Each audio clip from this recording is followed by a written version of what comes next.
breezy and bright, 'cause the world needs your love to find harmony.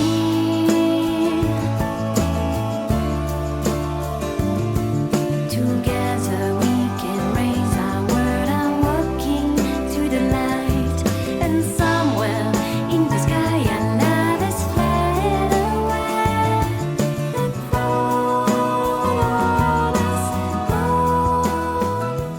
Hello Facebook, alors je suis en direct spontané. J'avais envie de faire un petit live ce soir pour parler un peu de philosophie, de spiritualité et notamment de toutes les épreuves qu'on traverse actuellement parce que évidemment elles ne sont pas des moindres. Donc l'idée c'est tout simplement de réfléchir ensemble parce on est tous ensemble dans ce truc-là, c'est quand même quelque chose d'assez inédit et de mondial. Pourquoi, qu'est-ce qui nous arrive, qu'est-ce que la conscience est en train de traverser, tous collectivement mais aussi individuellement.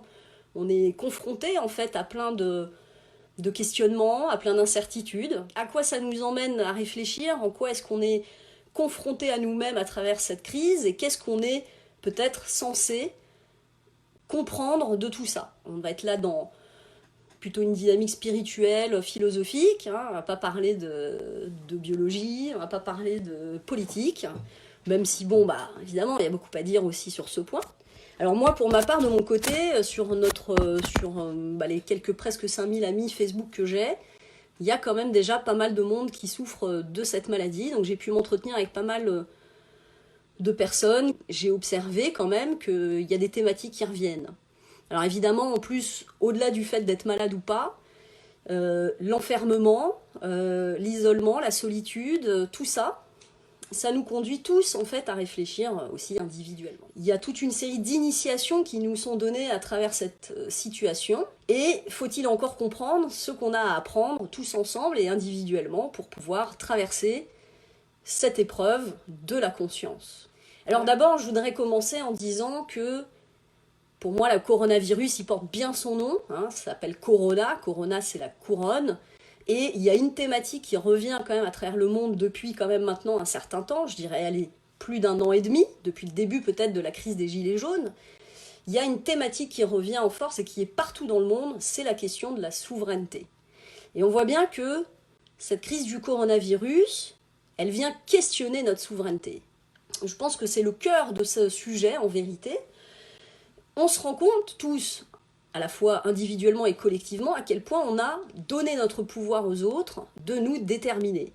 Nous déterminer dans notre emploi du temps, par exemple, tu vois, jusqu'ici, bah voilà, on te disait quand est-ce que tu allais vivre ta vie, quand est-ce que tu allais te reposer, quand est-ce que tu allais partir en vacances, mais également remettre notre pouvoir aux autres de nous nourrir, tu vois, de nous soigner, etc.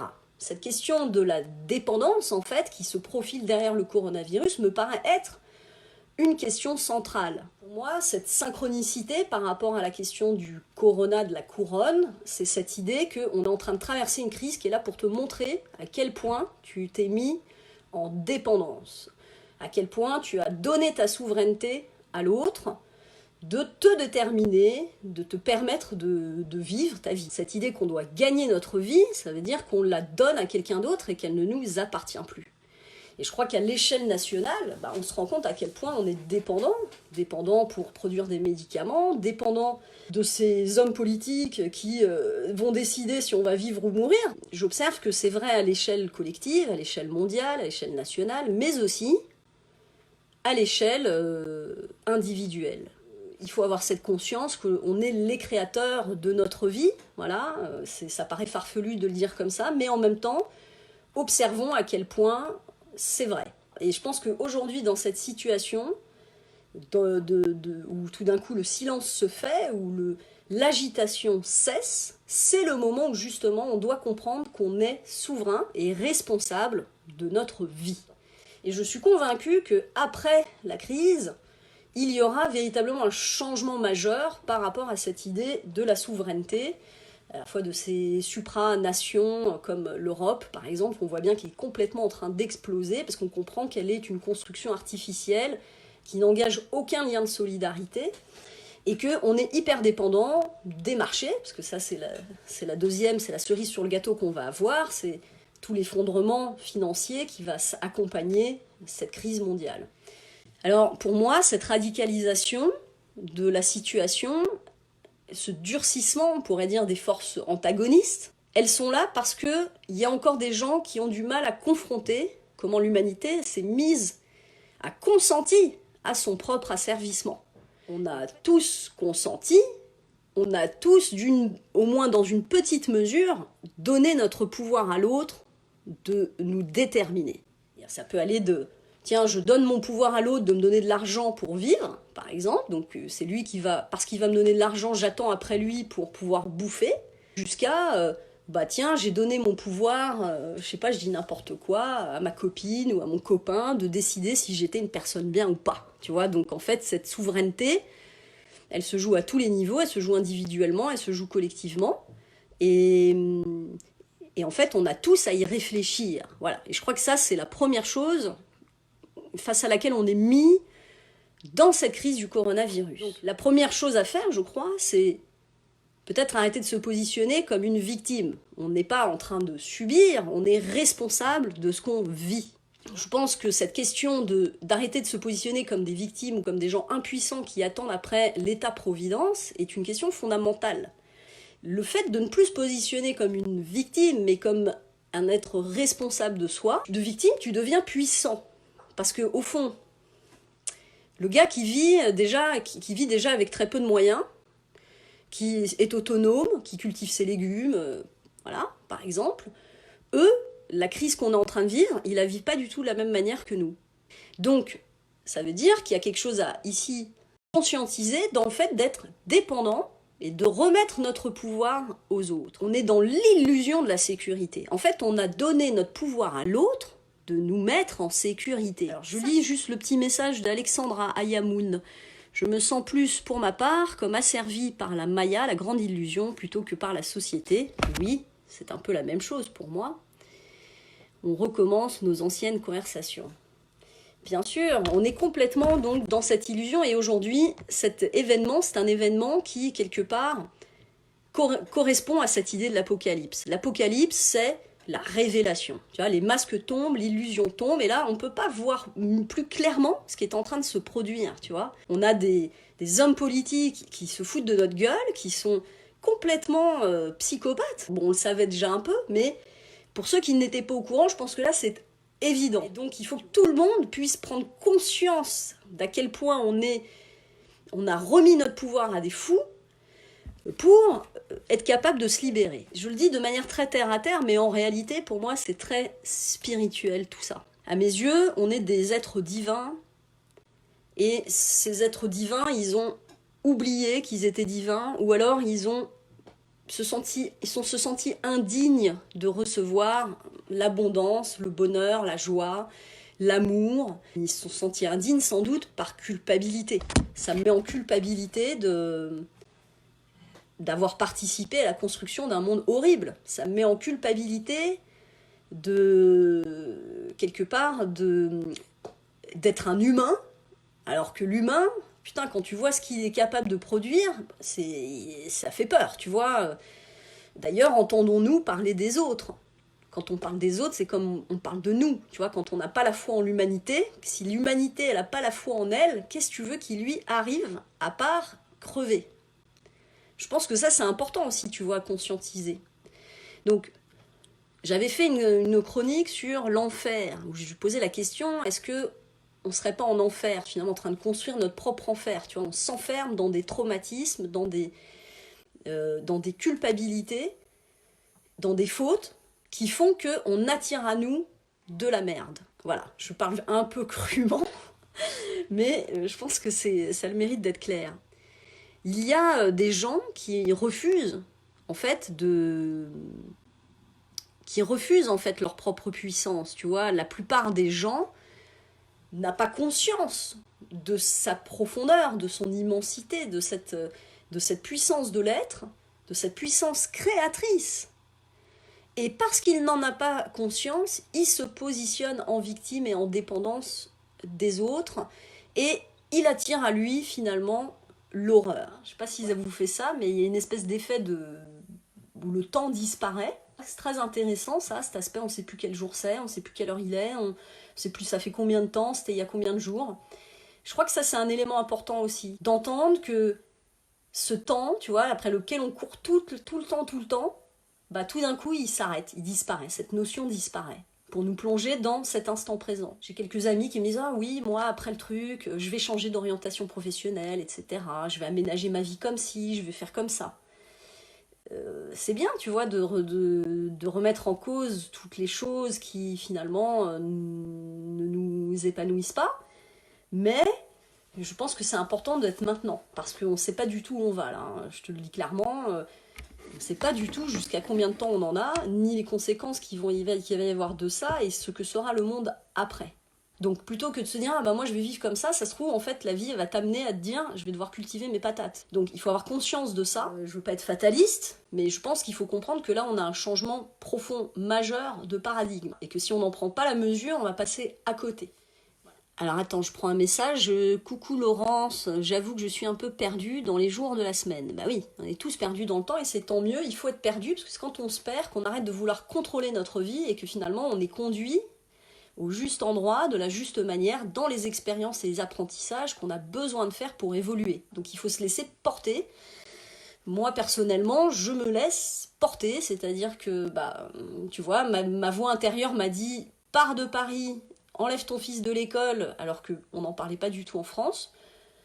Je l'ai fait, et puis bah, une semaine après, tout était bloqué en France, tu vois. Donc écouter cette voix, plutôt que de dire, tiens, je vais faire ci, je vais faire ça, et je vais écouter ce que les gens ont à me dire, et s'ils ont raison ou pas. Je me fais confiance à moi, et du coup, bah, je suis cette voix qui me dit, fais ci, fais ça. Voilà. Donc quand les gens ils me demandent, tu vas faire quoi après, j'en sais rien, je sais déjà pas en temps normal ce que je vais faire, alors c'est pas maintenant que je vais savoir ce que je vais faire, tu vois. Déjà, si on peut survivre et si on peut réussir à transformer la société positivement à travers ça, ça serait génial.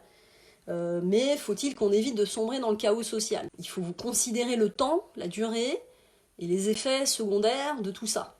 Cet effondrement des marchés qui est spectaculaire va avoir des conséquences hein, qui dépassent l'ici et le maintenant. Le deuxième point pour moi, c'est qu'on est aujourd'hui dans cette solitude et confronté à nos peurs éventuellement, tu vois, quand tu regardes un média, ça infiltre, tu vois, pour moi c'est des virus dans ta conscience en fait, qui viennent te mettre des douilles de peur. Blah. Soit tu chopes le virus, tu vois, de cette peur, qui finalement va se manifester en toi. Il faut pas oublier que, et les études qui sur la médecine le montrent de plus en plus, sur l'effet placebo, etc., que c'est d'abord ton psychisme qui te soigne, ou qui te rend malade. D'ailleurs, entendons le mot, le mal a dit. Qu'est-ce qu'il dit ? Bonjour Nina, un juste milieu entre s'occuper comme on l'aime, tant qu'à faire, et aussi se laisser porter. Oui, mais le problème c'est que tu vois, il y a plein de gens qui savent pas ce qu'ils aiment. On leur a jamais donné de la liberté, ils ont jamais pris le temps d'observer en eux cet immense réservoir de connaissances, l'immensité de leur être, et de comprendre qu'ils ont des potentiels inexplorés et que, bah, putain, s'ils étaient curieux de se connaître, ils ne pourraient pas s'emmerder, tu vois. On doit absolument intégrer l'idée qu'on est capable de manifester ce qu'on croit. Si tu crois que tu vas crever, tu vas crever. C'est horrible ce que je dis, mais je pense vraiment à ça. Et donc je pense qu'il y a quelque chose de l'ordre de la détermination, de l'énergie de la détermination qui est importante. Il faut être déterminé et il ne faut plus consentir. Vraiment, ça c'est important. Dans les affirmations qu'on doit répéter actuellement et qu'il faut envoyer au monde, c'est « je ne consens plus à être esclavagisé d'aucune manière. Je ne consens plus à donner mon pouvoir aux autres, de me déterminer. Je reprends ma souveraineté.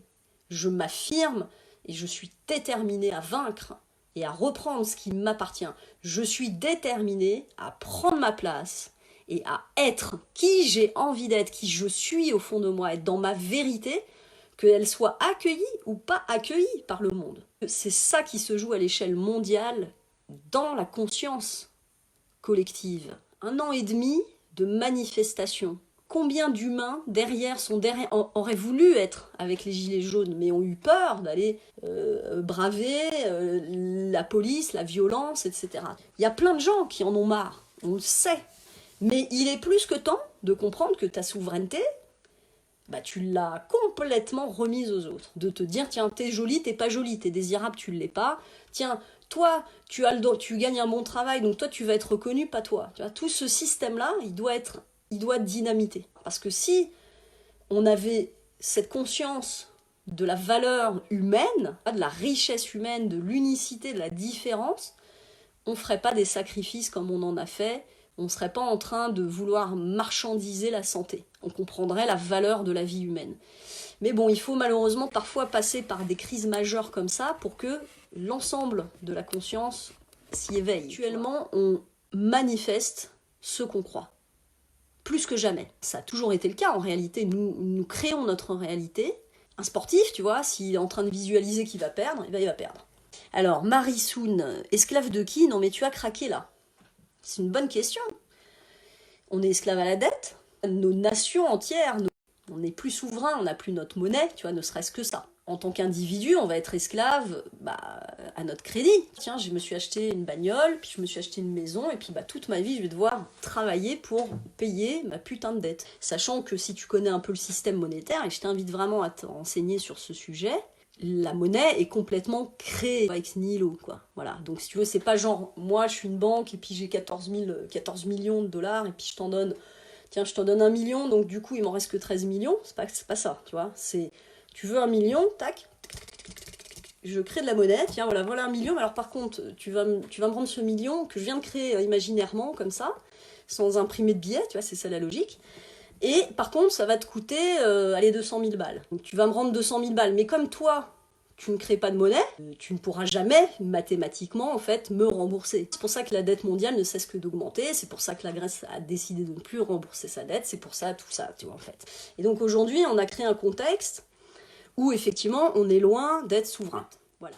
On n'assume pas les êtres complexes qu'on est. Pour moi, on est des êtres lumineux et avec beaucoup d'ombre aussi, tu vois, en fait, on a cet univers en nous, tout appartient à l'univers, quoi. Il n'y a pas quelque part une force positive qui est gentille, et puis de l'autre une force mauvaise qui, elle, est diabolique et qui n'appartient pas au divin. Tout est divin. Voilà. On va avoir tendance à vouloir n'incarner que le bon. Cette part obscure de soi, on va la rejeter à l'extérieur. Tu vois, on est dans une société du jugement et de la condamnation. On montre les gens qui vont aller avec des casques et toutes sortes d'attirails faire leurs courses. Les gens se moquent, ah regarde, il est ridicule. Mais c'est de la misère, tu vois. Je veux dire, en fait, il y a un moment, la personne, t'imagines, pour qu'elle en vienne là, son état mental, sa panique personnelle.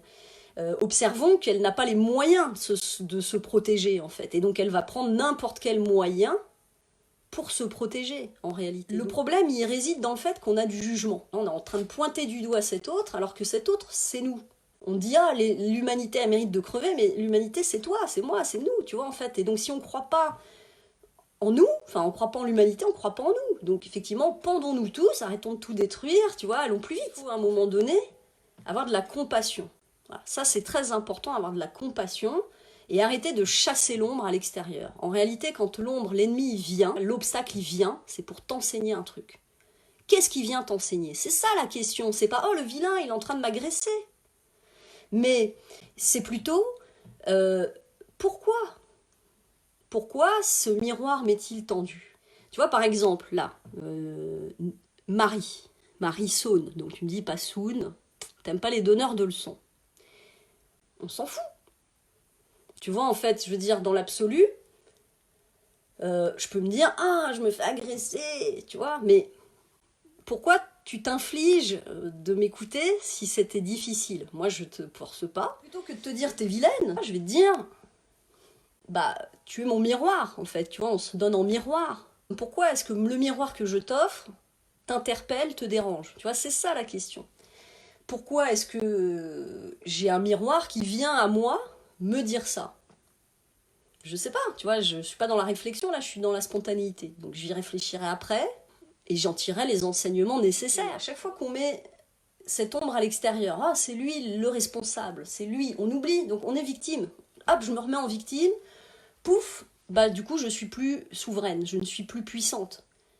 Cette conscience, elle est venue nous emmener cette expérience pour qu'on évolue. Moi, c'est ce que je crois. C'est ma conviction. Tu vois, je n'ai pas de preuves, si ce n'est celle que j'ai à l'échelle de ma vie, mais j'en ai pas à donner. Il faut qu'on réussisse à intégrer l'ombre, plutôt que de la rejeter à l'extérieur. Regarde, c'est lui le con, c'est lui le méchant, c'est lui le vilain. Je suis convaincue qu'il faut qu'on réussisse à libérer nos oppresseurs. Parce que ces oppresseurs, ils ont la mission de nous oppresser pour qu'on puisse à un moment donné se redresser et dire « Stop, je mérite mieux que ça ». Tu vois, il y a une part de nous qui avait consenti à se faire maltraiter parce que précisément, on se mésestime en fait. On se mésestime, on se trouve indigne, on se condamne par une espèce de culpabilité très ancienne, très lointaine, qui appartient peut-être même pas à la personne que nous sommes, mais peut-être à notre âme ou peut-être à cette espèce de conscience partagée qui est là, qui est l'humanité.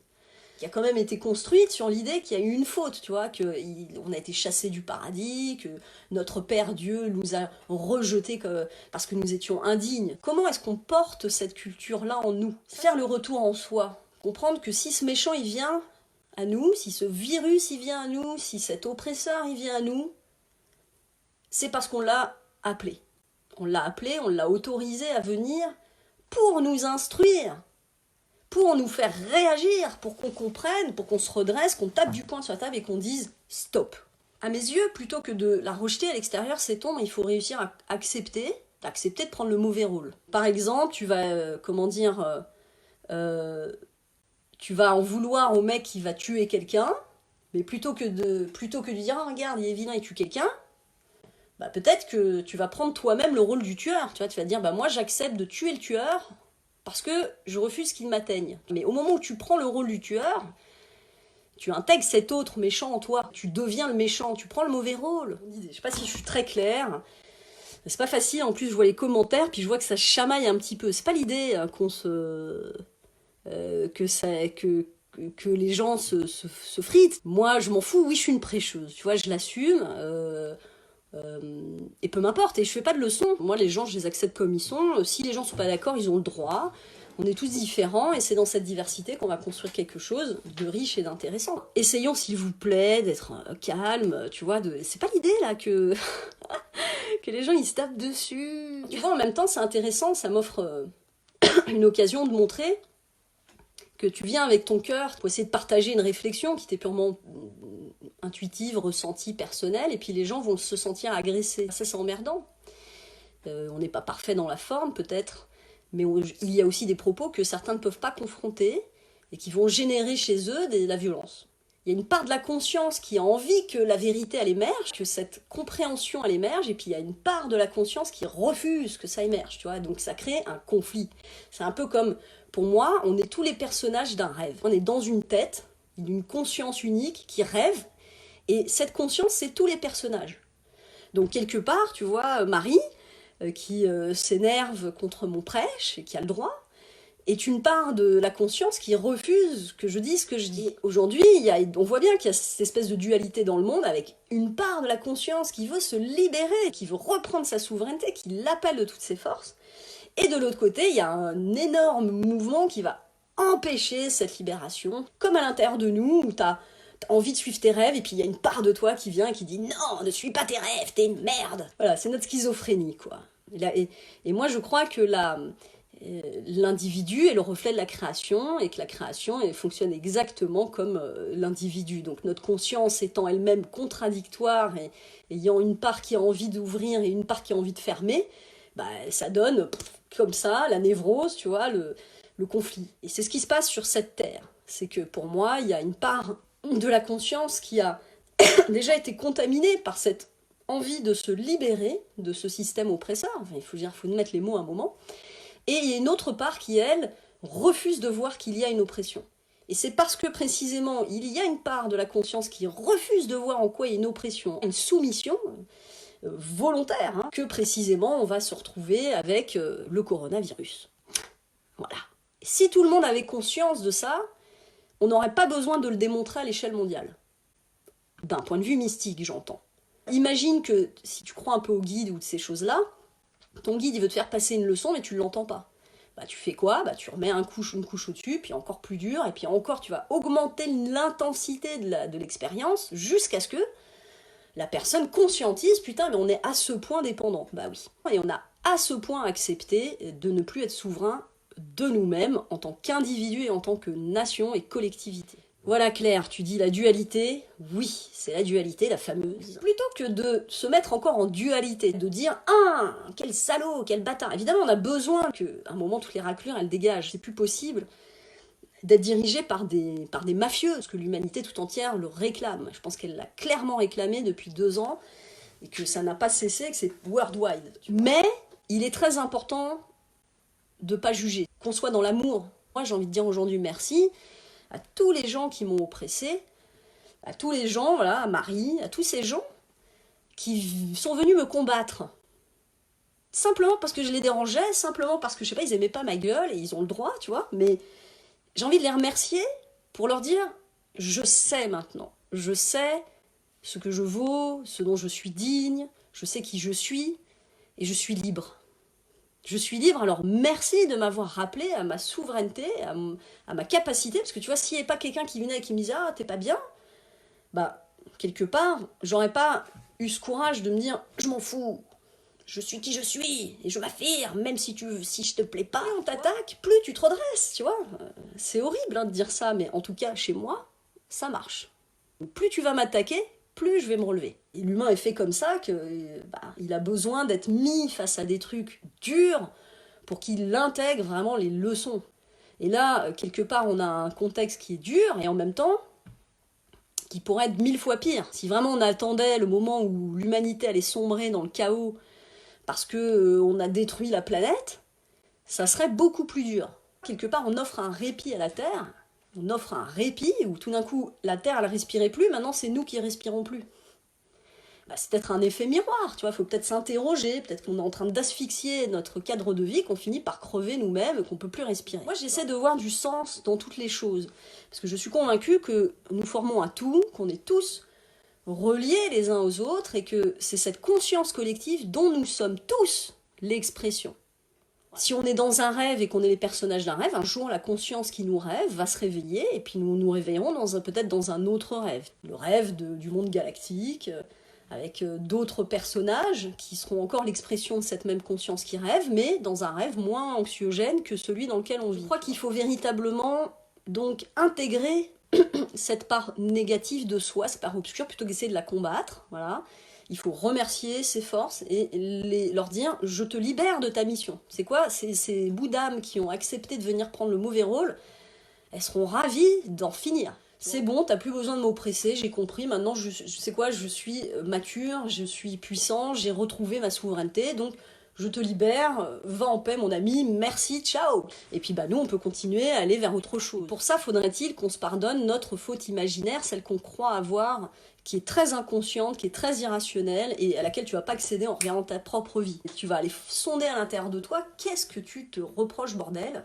Alors je vous donne un exemple, parce que moi j'ai beaucoup réfléchi à cette question, et j'ai compris qu'en fait, je me sens très proche de, je dirais, la mère sacrée, tu vois. C'est un peu comme si j'étais reliée à cette espèce d'entité qui nous a enfantés. Et imagine une maman qui crée ce monde.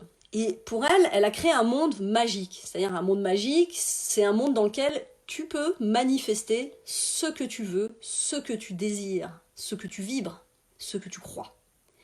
Autrement dit, je suis un être divin, je suis digne d'amour, bam, j'y crois tellement que ça se manifeste dans ma vie parce que je suis dans une matrice qui me permet de réaliser exactement ce que mon âme appelle. Donc cette mère, elle se dit, je vais faire le plus beau des cadeaux à mes enfants, je vais leur offrir exactement ce qu'ils veulent.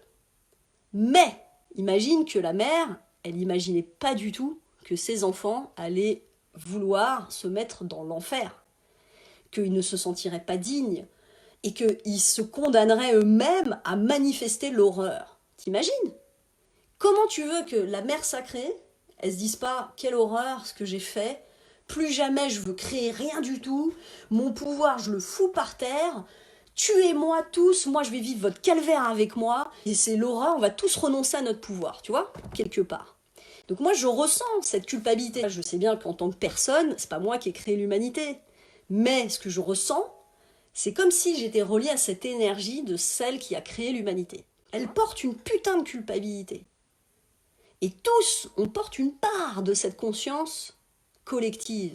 Peut-être qu'il y en a, ils portent le fait d'avoir été abandonné par le Père. Dans le récit collectif, il y a cette idée que le Dieu, le Père, a rejeté l'humain parce qu'il était jugé indigne. Donc, peut-être certains portent cette part-là de la conscience et doivent travailler sur cette part-là de la conscience collective pour nous permettre à tous de sortir de l'enfer. Et donc pour ça, faut-il arrêter de se sentir indigne? Faut-il arrêter de considérer que l'humanité c'est de la merde et qu'elle mérite de crever? Parce que sinon, c'est ce qui se passe. On finit par s'auto-détruire en fait. Alors je vous lis un petit peu, tiens, ça me fait respirer, puis vous aussi.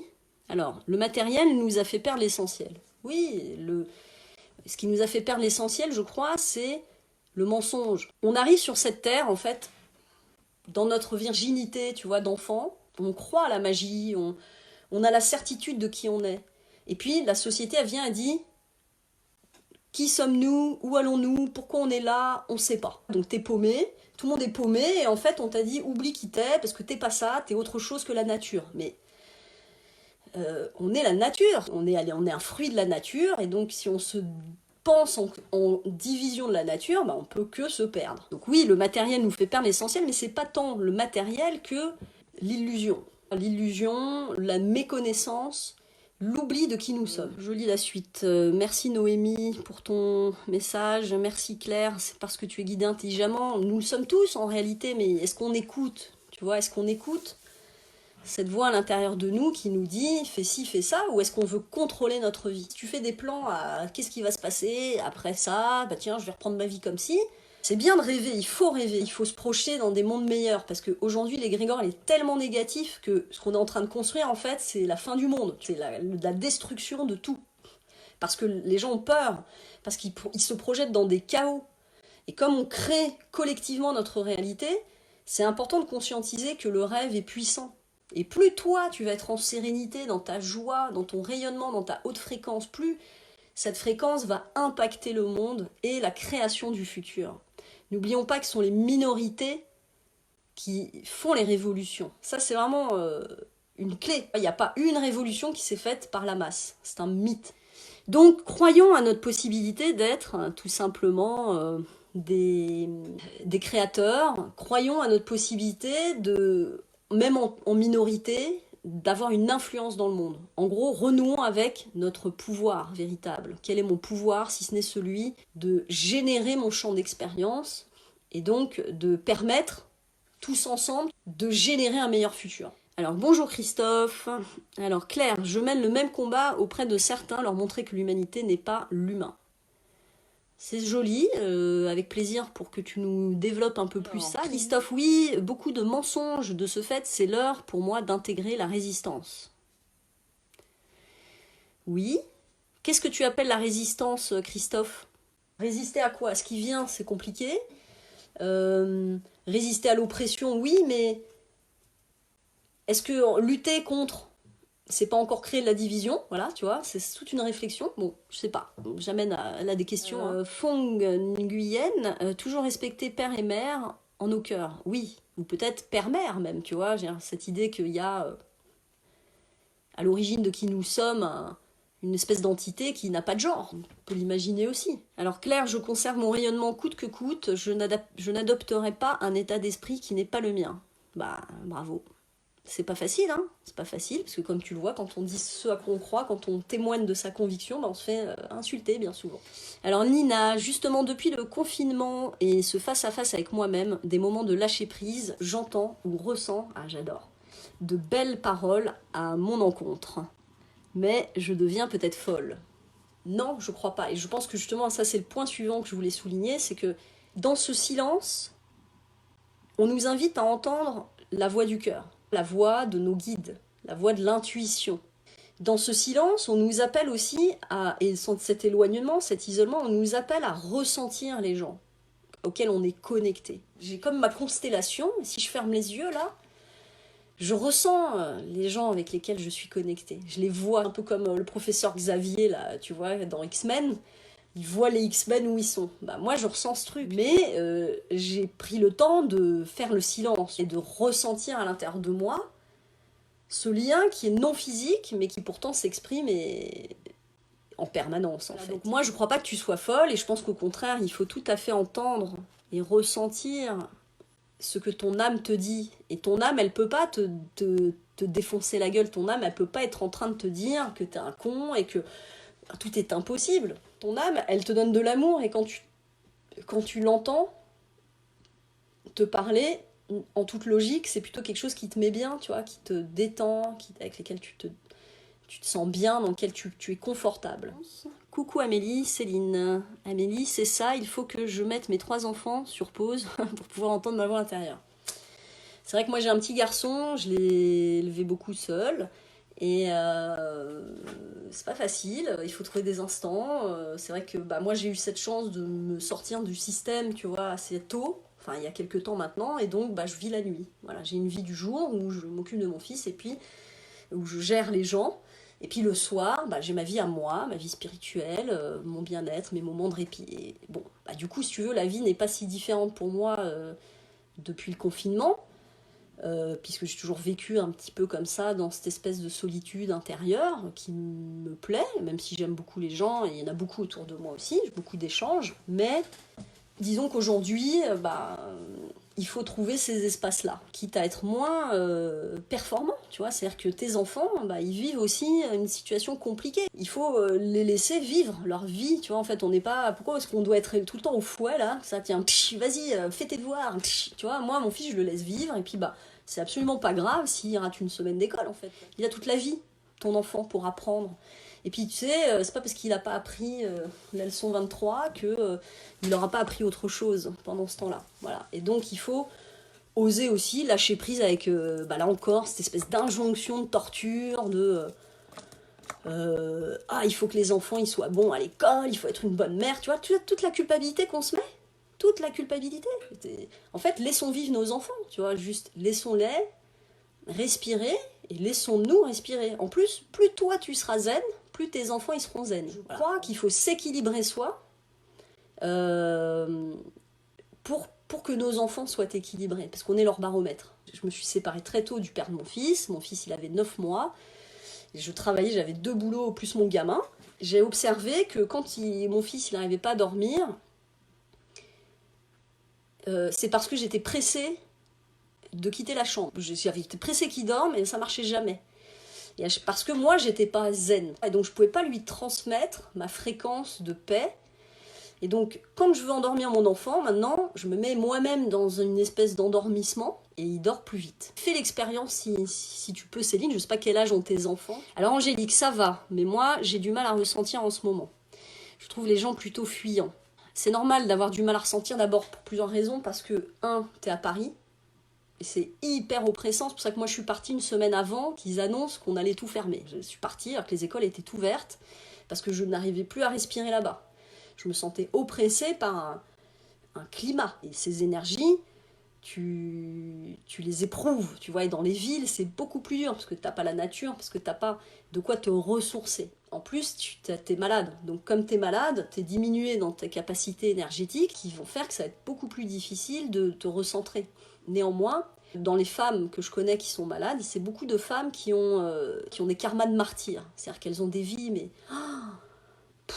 Waouh, qu'est-ce qu'elles portent? Quel courage, quelle abnégation, c'est des femmes sacrificielles.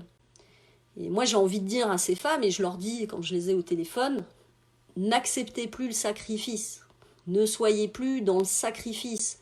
Il est impératif que les mères sacrées, les femmes, c'est pas ces femmes qui portent la misère du monde, tu vois, qui les portent dans leur chair, qui vont se sacrifier. Il est impératif qu'elles ne consentent plus à se sacrifier. J'ai une amie, elle a eu le coronavirus, elle avait 42 fièvres, elle s'est mise à faire le ménage partout dans sa baraque pour protéger ses enfants. Il y a un moment, recentre-toi sur toi, parce qu'en fait, le meilleur service que tu as à rendre à ton enfant et à l'humanité, c'est de t'occuper de toi, d'être toi, dans ta vibration. On a besoin que chacun soit dans sa vibration, dans sa vérité, à sa place, en fait. Et ce truc-là, il vient, tu vois, remettre tout en cause. Il vient te mettre des miroirs de putain, peut-être que j'étais pas à la bonne place. Pourquoi je me fais chier avec de la merde? Pourquoi je dépends de ce patron? Pourquoi je fais ce boulot qui n'a pas de sens alors que ce que je rêve, moi, c'est de faire du dessin, de la voile ou ce que tu veux, tu vois? Il faut pas s'interroger sur comment on va faire les choses. Il faut juste répondre à cet appel intérieur. C'est ce désir, tu vois, cette voix, là, ce cœur qui te guide, en fait. Et la tête, elle est venue, elle a dit, elle a parasité, tu vois, elle dit, ah non, non, non, parce que on t'a mis des logiciels dans le crâne, t'as des programmations. La programmation, c'est si tu travailles pas, tu vivras pas. Toutes ces logiques-là, il y a des gens qui vivent autrement. C'est possible de vivre autrement, ça implique des choix, on est d'accord, mais il faut pas s'arrêter de rêver ou s'empêcher de faire ce qu'on a envie parce que on a peur, en fait. Il faut aller au-delà de cette peur et entendre cette voix parce que la raison n'est pas la peur. La peur n'est pas la raison. Qu'est-ce qui est raisonnable? Est-ce que c'est le gars qui est hystéro, là, qui te dit « Ah, tu peux rien faire, n'essaye pas, tu n'y arriveras jamais, tu peux pas, le monde il est pourri ». Est-ce que c'est lui qui est raisonnable ou est-ce que c'est le gars qui a l'ambition de rêver quelque chose de plus grand? Je pose la question, hein. Voilà, parce que moi j'observe que donc, les femmes qui ont porté ça, qui sont souvent des personnes très généreuses, qui sont très riches aussi, qui ont beaucoup de qualités, tu vois, de compétences. Elles se sacrifient. On le voit bien aujourd'hui, c'est les femmes qui sont en première ligne. C'est elles qui vont être les aides-soignantes, qui sont traitées comme de la merde, qui gagnent 3 balles, qui sont insultées par leurs voisins parce qu'ils risquent de contaminer l'immeuble, tu vois, enfin toutes ces choses-là. C'est les caissières en prise unique qui sont des gonzesses. Ces femmes, tu vois, qui viennent porter ce karma de l'humanité avec... on a besoin d'elles aujourd'hui. On a besoin que les femmes reprennent leur pouvoir, tu vois, et c'est pas négatif, c'est pas un pouvoir qui écrase l'autre, c'est le pouvoir de reprendre leur place, de se sentir digne, d'être bien traitées. Et ça vaut pour la mère, parce que la mère, c'est elle qui porte ses enfants, c'est elle qui les crée, et donc quelque part, si elle-même, elle se mésestime, bah, toute l'humanité elle-même va se mésestimer. L'humanité tout entière se sent indigne, il faut que ça cesse. Il faut qu'à un moment donné, on se dise, attends, on mérite pas d'être traité comme des chiens. On mérite pas de se faire la guerre nous-mêmes, en fait. Tu vois, on mérite pas de se tuer nous-mêmes, on mérite mieux, et moi je suis déterminée à ce que cette dignité soit souveraine, qu'on soit là, et qu'on fasse mieux. Alors, Céline, oui, Paris est assez oppressant, malgré mon énergie confiante, je ressens le stress ambiant. Bah, tu m'étonnes, c'est très difficile. Maintenant, il faut que tu te dises que ton âme, elle a choisi ce contexte-là justement pour t'éprouver, pour te remettre sur ta fréquence, sur ta détermination, tu vois, à vibrer qui tu es et à l'affirmer. Alors Céline, hyper d'accord avec toi sur le fait d'arrêter de se sacrifier en tant que mère ou femme. Ouais. Angélique, moi j'ai l'impression que c'est plus un problème énergétique qu'autre chose. Oui. Il faut accepter d'être des êtres divins qui manifestons notre réalité. Et s'il y a une part de soi qui se refuse à l'expression de ce pouvoir, par culpabilité, par peur, ça se retourne contre nous. C'est ça qu'on vient de chercher là avec cette maladie, on vient de chercher, on vient te pousser dans tes limites, on vient te montrer que c'est ton choix. C'est ton choix là maintenant, qu'est-ce que tu fais? Est-ce que tu portes le karma de l'humanité ou est-ce que tu te redresses comme la déesse que tu es? Christophe, je vais dire des bêtises, mais croire que les forces obscures s'arrêteront au monde 3D est une illusion dangereuse. Attends, je finis la phrase. Le mal va progresser au-delà dans les plans supérieurs et c'est ici bas qu'il faut l'arrêter. Alors, c'est intéressant cette idée qu'il y a un mal, encore une fois, à l'extérieur de nous. Ce mal, comme tu l'appelles, il fait partie de la création. La notion de bien ou de mal, en fait, c'est nous, par notre morale humaine, qui la déposons, tu vois, qui la déterminons. On va dire, tiens, ça c'est bien, ça c'est mal, mais est-ce qu'à l'échelle de l'univers, le trou noir, il est bien ou mal? Il détruit, il construit en même temps. Est-ce que si on considère que la mort n'existe pas, qu'on est ici dans une expérience, est-ce que le mal existe? Ce mal qui t'a apporté la possibilité de grandir, qui est une opportunité, tu vois, c'est comme ce qu'on vit là. C'est à la fois horrible, et en même temps, c'est une putain d'opportunité, d'accord, pour le monde, pour nous en tant qu'individus, pour les nations. En fait, on est tous là à prendre notre leçon, et donc, est-ce que c'est mal? Est-ce que c'est mal, ce virus qui vient et qui dénonce, qui montre, qui met le doigt sur tout ce qui dysfonctionne dans notre société, qui met le doigt sur tous les problèmes qu'on a? Je sais pas. C'est sûr que pour ceux qui sont confrontés à la maladie de manière dramatique, c'est dur. Et je viens pas alléger cette idée-là, tu vois, en disant ce que je dis, mais j'invite à réfléchir au concept de les forces du mal, etc. Voilà. Moi, dans ma compréhension des choses, il est un point de l'esprit où le bien et le mal convergent tous, pour amener l'humain à son autoréalisation. Et c'est ce qu'on est en train de faire, on s'accouche nous-mêmes, tu vois, on est là pour s'enfanter, donc il faut accepter qui on est, il faut qu'on s'assume.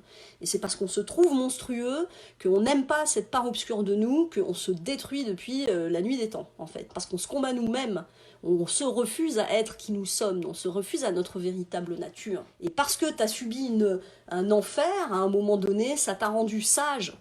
Alors pas tout le temps, on est d'accord, ça dépend comment tu arrives à le gérer ou pas, voilà. Mais donc...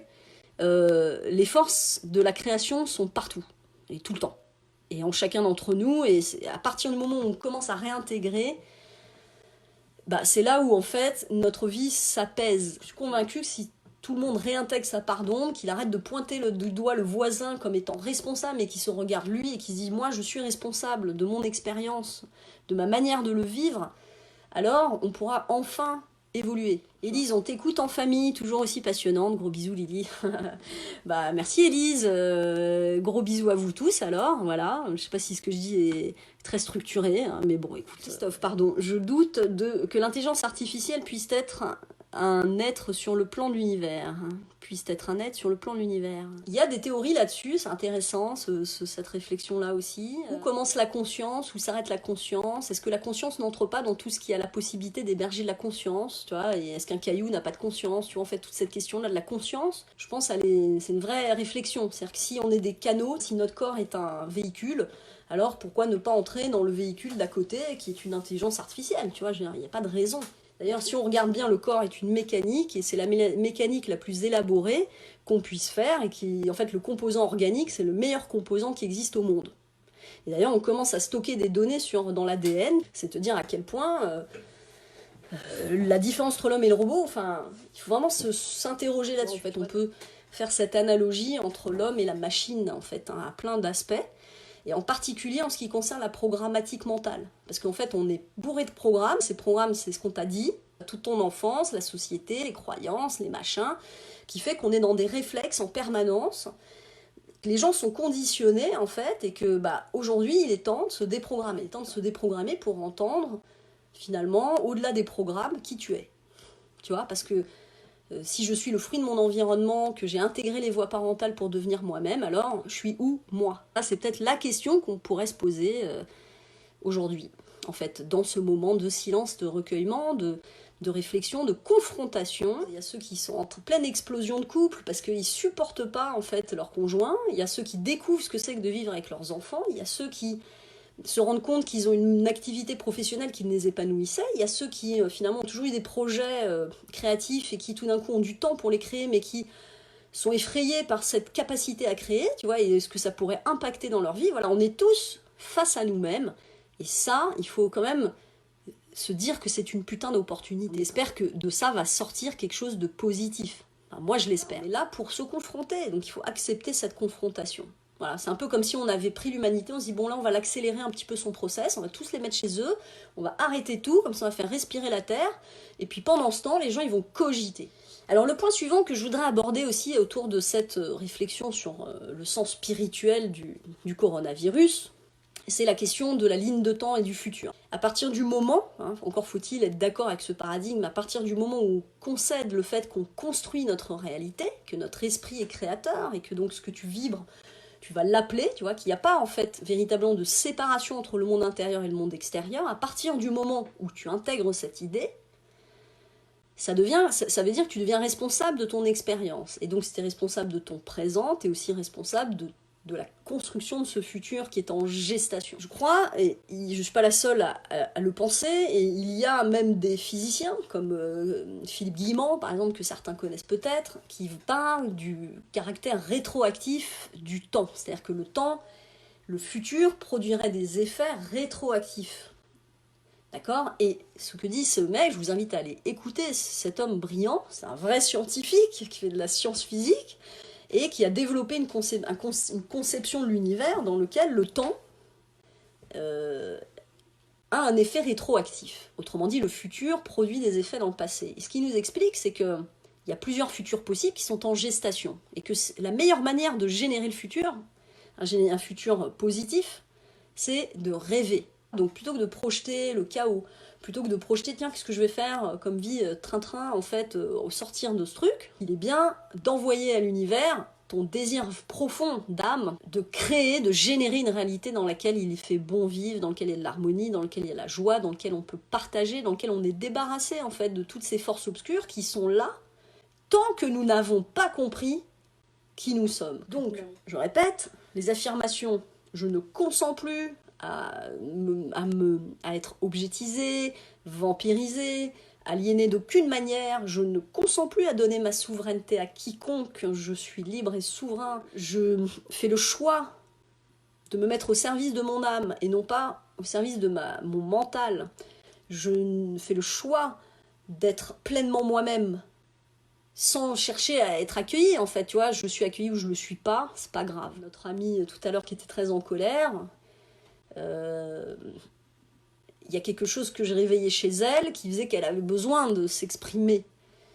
Si je rentre dans la croyance en sa parole, je lui donne le pouvoir de déterminer cette conversation. J'aurais gâché mon énergie à donner de l'importance à sa parole. C'est pas important en vérité, tu vois. Ce qui est important, c'est ce que moi je vibre au moment où je le vibre. Et ce qui compte, c'est ce que chacun vibre au moment où il le vibre, tu vois. Et c'est pas grave si on n'est pas d'accord, si on se correspond pas, c'est pas grave. On a besoin de toutes les notes dans une partition, hein. On est dans une expérience qui nous permet de choisir ce qu'on veut manifester. La maladie, elle se traduit par une énergie. Si tu ressens à l'intérieur de ton corps, tiens là, j'ai une pression, ah, je me sens opprimée, tiens, ah, mais attends, j'ai un truc, tu vois, là, bah, je l'enlève, bah, je le dégage, je le déjecte de moi, tu vois. C'est des actes symboliques, mais ils sont puissants, parce que le symbole, c'est puissant. C'est comme dans un médicament, l'effet placebo, c'est hyper puissant. Donc, le fait de se nettoyer son corps, de se purger, de conscientiser, de comprendre la charge symbolique, il y a ce truc qui vient, qui m'oppresse, qui veut prendre quelque part le contrôle de moi, bah, je refuse. Attends, je viens ici pour reprendre ma place, pas pour me faire emmerder par des sangsues. Voilà, donc il faut être dans cette détermination. Et Bertrand, coucou, mon bébert, nous sommes notre réalité, bah absolument, on est ce qu'on croit. En tout cas, on crée ce qu'on croit. Et c'est intéressant de faire des expériences par rapport à ça. Donc, affirmer ces affirmations, je ne consens plus, je reprends ma souveraineté, je suis déterminée à triompher, à reprendre ma place, et je m'affirme pleinement aujourd'hui, et je n'ai pas honte de qui je suis digne d'amour, tout ça c'est hyper fondamental. Également peut-être, parce que ça vibre très fort, ça aussi cette idée-là de chanter ou de danser, tu vois, peu importe que ça chanter ou danser, on s'en branle, tu vois, ça t'aide à monter ton énergie, à rester connecté à qui tu es, à cette joie. Parce que la joie, tu sais, c'est un vrai médicament. Hein, les gens qui rigolent plusieurs fois par jour, ils vivent plus longtemps. Le stress tue. C'est le stress qui est le premier facteur de mort et de maladie. Plus t'es stressé, plus t'es mis en dehors de ton confort en fait intérieur, plus tu risques d'être malade. Voilà. Donc danser, chanter, envoyer aussi cette intention dans l'univers. Je crois que c'est très important ça, d'envoyer ensemble notre intention que on est venu ici pour construire autre chose et que dorénavant on est déterminé, quoi. Il n'y aura rien qui nous arrêtera à triompher dans notre souveraineté. La télépathie, la reliance, le fait d'être relié avec des gens à qui on est connecté, ça existe, on peut le ressentir. Pour ça, il faut arrêter de courir partout, il faut arrêter d'avoir du bruit, il faut arrêter d'être stimulé, il faut se taire, il faut écouter à l'intérieur de soi. Tout à l'heure, Céline, elle nous parlait de ça, elle entendait cette voix intérieure qui se manifestait, elle disait ah, peut-être que je suis folle, mais tu vois, c'est terrible comme justement on a enseigné aux gens à ne plus croire en leur voix intérieure. Alors que la voix intérieure, c'est le seul cap, c'est ta seule boussole en vérité. Si tu donnes à l'autre la crédibilité que tu te donnes pas à toi, putain, bah voilà, en fait, t'es conduit dans un mur. Tu fais confiance aux autres de décider pour toi ce que tu seras demain, si tu vas être malade, si tu vas pas l'être. Et je crois qu'en fait, si c'est juste pour toi, alors t'as raison. Tu vois, en fait, voilà, t'as raison pour toi, dans ta vérité. Prendre le temps de ce silence pour ressentir la reliance, pour entendre la voix intérieure, pour se confronter à ses peurs, à ses croyances limitantes, comprendre. En fait, il faut reconnecter avec le divin en nous. Et c'est pour ça que certains vont vivre, par exemple, carrément des expériences de coma, tu vois, parce que quand tu fais une expérience de mort imminente, quand t'as 42 fièvres, bah, t'es connecté avec autre chose, avec ton mental. Là, le mental, il peut plus, tu vois, il est complètement dissous, et donc tu vas être connecté avec d'autres choses. Et dans ces moments de connexion, c'est là où tu vas comprendre ce que tu es en train de combattre à travers. Il faut donner du sens à cette épreuve qui est là pour qu'on puisse en triompher. Si on croit, si encore une fois on passe notre temps à dire c'est parce qu'il y a des méchants et que ceci et que cela et que c'est la faute des autres, bon bah ok, tirons les leçons, c'est-à-dire que ça, faut plus le faire, tu vois, ces gens-là, faut qu'on arrête de leur donner notre pouvoir, ok. Mais prenons les leçons de, tiens, j'avais pas perçu jusqu'à quel point j'avais donné ma putain de souveraineté aux autres, de me déterminer. Comprendre qu'en réalité, on a peur de nous-mêmes. Tu vois, le créateur, c'est-à-dire nous, a peur de la créature, c'est-à-dire nous. Et on s'auto-enfante, mec, tu vois, c'est-à-dire que l'histoire de la Vierge Marie, en réalité, l'Immaculée Conception, c'est l'histoire de l'auto-enfantement. C'est cette âme qui s'auto-enfante elle-même. Et c'est parce qu'elle s'auto-enfante elle-même qu'enfin elle advient au monde dans sa vérité, c'est-à-dire dans son corps de lumière, et qu'elle peut être un Christ, tu vois. Ce que nous vivons, nous, c'est comme une gestation. On n'est pas encore né, notre conscience humanité, elle est pas née. Elle est dans un utérus. C'est l'univers, c'est un utérus, dans lequel les forces, elles se frictionnent, et elles disent « Moi, je veux naître, non, je veux pas naître, non, t'es bien, non, t'es pas bien ». Tu vois, elles se tapent dessus parce qu'on est en conflit intérieur, et on est avec nos traumatismes, tu vois, en train de les tourner en boucle, en permanence, jusqu'à ce qu'on se libère. Ce que j'avais pris pour un acte de torture, en fait, c'était de l'amour. Ce mec qui est venu me torturer, en réalité, est venu me donner la compréhension que je ne m'acceptais pas. Je comprends que c'est difficile et que ça ne veut pas dire qu'il faut tout pardonner. Mais ça veut dire que quand tu reprends, si tu veux reprendre ton pouvoir, il faut arrêter d'être une victime et qu'il faut être responsable. Et que être responsable, c'est conscientiser qu'on est souverain, qu'on a une puissance de manifestation et que cette manifestation, chacun d'entre nous peut l'avoir à toutes les échelles. Christophe, pour le moment, on est dans la caverne de Platon. Et oui, on est dans la caverne de Platon, c'est ça. Quand les physiciens nous expliquent qu'on vit dans un hologramme, que tout ça est que tout est fractal, que finalement il y a plus de vide que de plein, que quand tu fais ça, tu touches rien. Il faut arrêter d'être en prise avec les masques qui sont devant notre gueule, tu vois. En fait, c'est si tu crois que tu vas voir avec tes yeux vus la substance de l'être, bah t'es dans la merde. Il y a un moment, c'est quoi la réalité ? Ouvrons-nous à une réalité dans laquelle nous sommes les créateurs de cette expérience, dans laquelle nous sommes une conscience globale, dans laquelle tu es moi, je suis toi, et si je te combats, c'est moi que je combats. Et quand je comprends que à travers toi, c'est moi que je combats, alors je n'ai plus à te combattre. Alors Fred Dupuis, bonjour. Il nous dit, le corona, je me contrefiche et ne change pas ma façon de vivre, je laisse faire le destin. Alors, c'est des philosophies, ça, c'est une manière de voir. Je comprends. Je comprends parce que quelque part tu t'installes dans ta certitude et du coup t'as posé l'acte, tu vois, cette conscience qui dit bah moi, voilà, je m'en remets à la vie parce qu'au fond je contrôle pas. Je trouve ça respectable. Après, il faut faire attention au fait que si toi t'as posé cet acte, de pas non plus aller, tu vois, mettre d'autres en danger, voilà, c'est tout. Parce que bon, malgré tout, on est dans cet empilement de réalité et que la réalité d'ici, alors peut-être que tu me diras, oui, mais si je contamine quelqu'un, c'est que c'était le destin, etc. Certes, mais disons, il faut être vigilant de pas aller faire des pieds de nez au destin. Il y a un juste milieu entre le lâcher prise et la maîtrise. Ça me rappelle une blague d'un gars qui est un croyant, qui est un gars super croyant. Il y a un énorme ouragan, et il se retrouve sur le toit de sa maison, et puis bah, il y a un hélicoptère qui vient, qui lui dit Monsieur, montez, on va vous sauver. Il dit non, non, non, non, je bouge pas, c'est Dieu qui va me sauver, il va me sauver, Dieu va faire un miracle. Ok.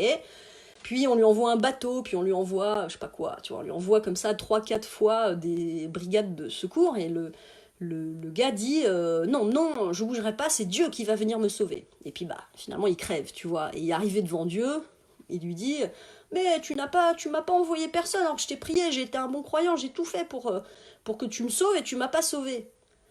Et là Dieu lui dit mais dis donc, je t'ai envoyé un hélicoptère, un avion, un machin, un bidule et t'as rien voulu. Il faut être dans cette conscience et en même temps ne pas s'accrocher trop, tu vois, ni s'accrocher trop à la peur, ni ne pas s'accrocher à la peur. Il faut quand même être dans un équilibre. Ah, c'est la parabole de Moïse. Bon, tu vois, j'ai sans doute complètement saccagé l'histoire. Je m'en excuse pour ceux qui la connaissent. Mais bon, voilà, j'ai restitué un petit peu comme j'ai pu. Bon, bah voilà pour moi, les amis. J'espère que vous avez passé un bon moment. En tout cas, moi, j'ai passé un moment sympathique à vous parler toute seule. Tu sais, il me faudrait le truc de... On n'est jamais seul. Et je vous ressens avec moi. Et j'ai eu beaucoup d'expériences folles dans la vie qui me permettent de croire à tout ce que je dis. Et même si ça paraît fou et que j'ai l'air d'une prêcheuse illuminée, soit. Et donc entendons bien que les portes de notre enfer sont ouvertes et qu'il ne tient plus qu'à nous, que de nous embrasser nous-mêmes, que de nous baiser les pieds à nous-mêmes et que de nous accueillir dans notre totale souveraineté et dans notre magnificence qui est à la fois fascinante, magnifique et monstrueuse. Voilà, nous sommes les créateurs et la créature et il faut s'aimer même si on a peur de qui on est. Je vous fais des gros bisous et je vous dis à très bientôt. Et puis surtout, nourrissez des énergies positives s'il vous plaît. Ne sombrez pas dans la peur et du chaos. Projetez des futurs possibles magnifiques, radieux, dans lesquels on va triompher tous ensemble. On est nombreux, même si on est isolés, je vous assure qu'on est très nombreux. Je vous fais des gros bisous et je vous dis à très vite. Prenez soin de vous.